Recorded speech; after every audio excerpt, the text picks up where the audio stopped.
Dhaba food speciality ఏంటంటే, ఇక్కడనే కాదు ఎక్కడైనా కానీ దాబా ఫుడ్ స్పెషల్ ఏంటంటే, మనం ఆర్డర్ ఇచ్చిన తర్వాత వేడి వేడిగా ఆ పొయ్యి మీద తయారయ్యి, పొగలు కక్కుతూ మన టేబుల్ మీదకి వస్తది చూడండి.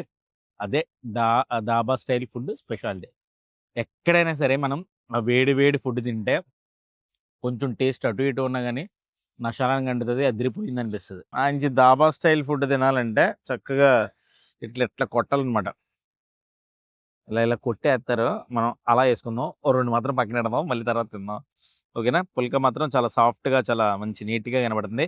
ఫస్ట్ వెజ్ కర్రీతో స్టార్ట్ చేద్దాం. సరేనా? ఇదొచ్చి పన్నీర్ కాజు. కాజు పన్నీర్.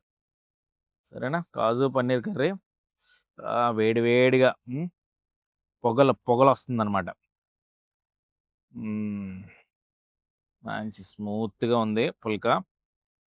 కట్ చేసి మంచి కాజు, పన్నీరు.